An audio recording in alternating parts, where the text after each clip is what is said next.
আসসালামু আলাইকুম।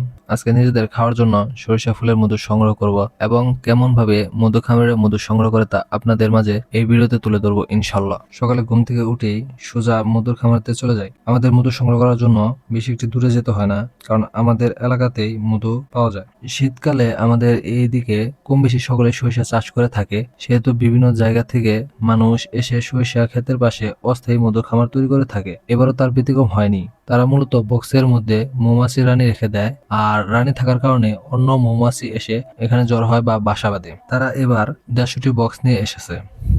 আশেপাশে সরিষা ফুল থাকার কারণে মৌমাছিগুলো ফুল থেকে মধু সংগ্রহ করে বক্সের ভিতরে চাকে রেখে দেয়। বক্সের উপরে অংশে প্লাস্টিকের ছালা, তার উপর আবার নেট দিয়ে বেঁধে রেখে দেয়। পরবর্তীতে মধু সংগ্রহ করার সময় ওইগুলো খুলে ফেলে আর মৌমাছি যাতায়াতের জন্য ছোট একটি ছিদ্র রেখে দেয়, যাতে মৌমাছিগুলো অতি সহজে যাতায়াত করতে পারে। মৌমাছি যেহেতু ধোঁয়া দেখে ভয় পায়, সেহেতু তারা ধোঁয়া দিয়ে মৌমাছিগুলোকে বক্সের থেকে দূরে সরিয়ে রাখে মধু সংগ্রহ করার সময়, যাতে মৌমাছিগুলো হাতে বা কোথাও কামড় না দিতে পারে। তারা সাধারণত একটি বক্সে 9টি করে চাক রেখে থাকে।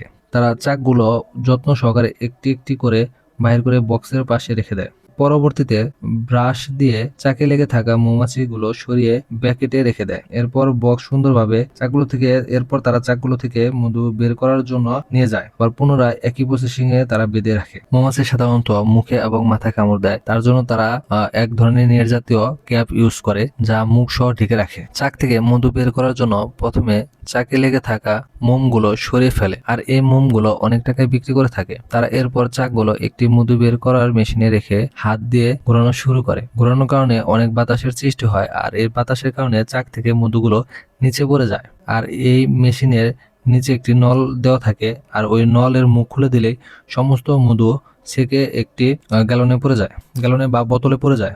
এরপরে তারা এই মধুগুলো মধু পাইকারীদের কাছে বিক্রি করে দেয়। সবাই সুস্থ থাকবেন, ভালো থাকবেন, আমাদের জন্য দোয়া করুন। আল্লাহ তাআলা যাতে আমাদের ব্যবসাতে বারাকাত দান করেন। আসসালামু আলাইকুম।